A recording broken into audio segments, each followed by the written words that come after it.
تو ٹھیک ہے مولا میں تیری رضا پہ راضی، تیری قضا پہ شاکر، ٹھیک ہے نہ دے میں راضی ہوں، تو مجھے رسوا کرنا چاہتا ہے۔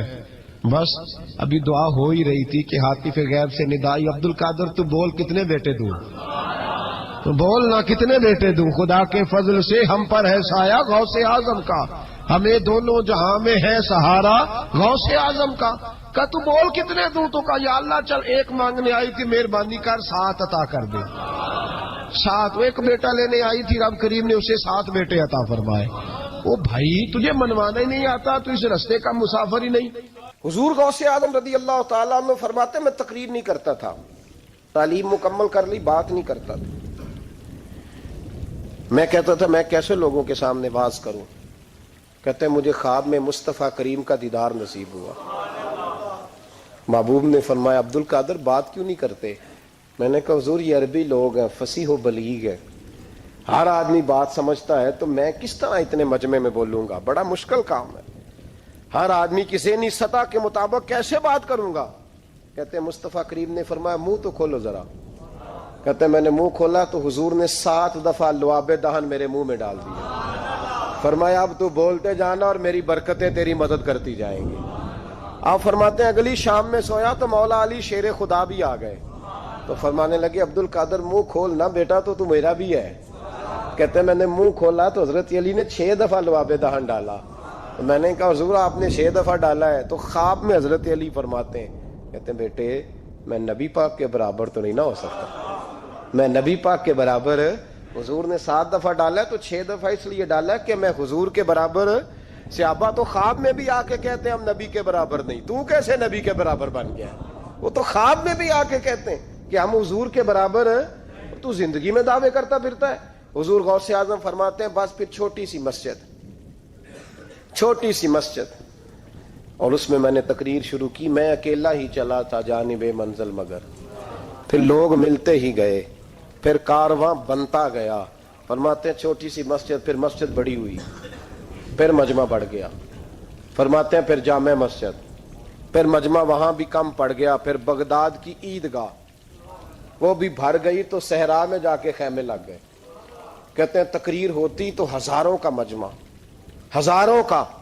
ملا علی قاری کہتے ہیں غوث اعظم کے اجتماع میں 70 ہزار لوگ شریک ہوتے تھے، ہزاروں علماء کاغذ قلم لے کے بیٹھے ہوتے تھے کہ غوث پاک جو باتیں بیان کریں گے تفسیری نقطے ہم نے نوٹ کرنے، اور حضور غوث اعظم کو اللہ نے یہ کمال دیا تھا، کمال، یہ آپ کی کرامت تھی کہ بغیر سپیکر کے بولتے تھے، جیسی سمجھ پہلے والے کو آتی تھی ویسی آخری والے کو آیا کرتی تھی۔ تو حضور غوث پاک رضی اللہ تعالیٰ عنہ نے لوگوں کو بڑا نوازا۔ ایک شخص آیا، اس نے آ کے کہا حضور میرے ابا جی میں آپ کا مرید ہوں، عقیدت مند ہوں، رات میں نے باپ کو خواب میں دیکھا ہے تو دوزخ کی آگ میں جل رہا ہے، میرا فوت ہونے والا باپ میں نے بڑی تکلیف میں دیکھا ہے۔ تو غوث اعظم رضی اللہ تعالیٰ عنہ فرمانے لگے میرے مدرسے میں آیا کرتا تھا، میری خانقاہ میں آتا تھا، میری محفل میں بیٹھتا تھا، حلقہ ذکر میں رہتا تھا۔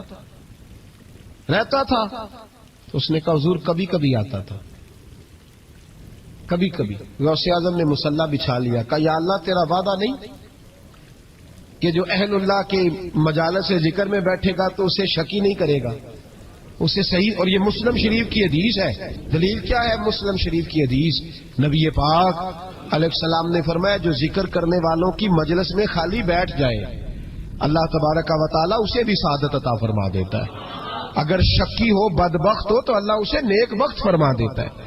تو حضور غوث اعظم حضور کی اس دعا کا وسیلہ دینے لگے، یا اللہ تیرا وعدہ نہیں تھا، وہ یہاں آیا کرتا تھا تو خدا بندہ اس کی قبر پہ عذاب۔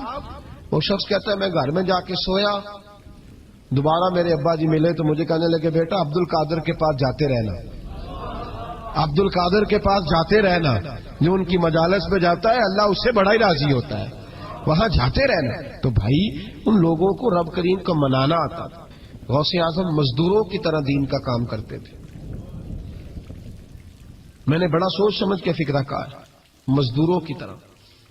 میں نے اپنے گاؤں میں کچھ ایسے مزدور دیکھے جو صبح فیکٹری میں دیہڑی کر کے آتے تھے تو شام کو دیہڑی کر کے آئے ہیں پوری 4 بجے تک 5 بجے تک، تو شام کو کسی آدمی نے مٹی ڈالنی ہے اپنے گھر کے اندر تو اس سے بھی ٹھیکہ کر لیا، اس نے کہا میں 300 روپیہ دوں گا، مٹی اٹھا لو.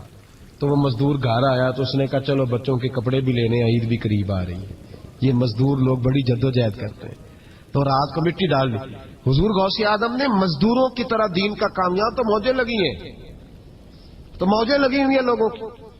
یہاں تو لوگ سات رنگ میں مست ہو کے کہتے ہیں بس ٹھیک ہو گیا جی، ہم بڑے پکے ہیں ان کے ماننے والے. غوث اعظم فجر کے بعد فقہ کا درس دیتے تھے، فقہ کا. ان کہہ دے وہ بھی مولوی سن، چونکہ درس جو دیتے تھے.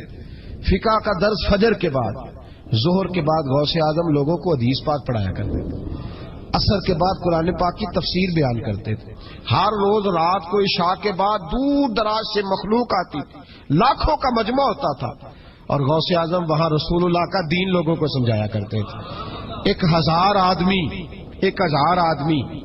کاغذ قلم لے کے عالم بیٹھا کرتے تھے. غوث اعظم جو تفسیر بیان کرتے اسے لکھا جاتا تھا. یہ حضور غوث اعظم کا طریقہ ہے. غوث اعظم بغداد کی جامع مسجد کے خطیب تھے. وہ خطیب تھے مسجد کے. جامعہ نظامیہ کے نام سے غوث اعظم نے مدرسہ بنایا ہوا تھا. وہ ایک ادارے کے پرنسپل تھے. جسے الف با سیدھی پڑھنی نہ آئے وہ کہے میں بڑا ولی ہوں، مجھے غوث پاک کا فیض ہے. تجھے کس طرح کا فیض ہے؟ غوث اعظم کا فیض یہ آپ فرمایا کرتے جتنی جس کی زبان میں تاثیر زیادہ ہو سمجھو میرا فیض اسے زیادہ ملا ہوا ہے.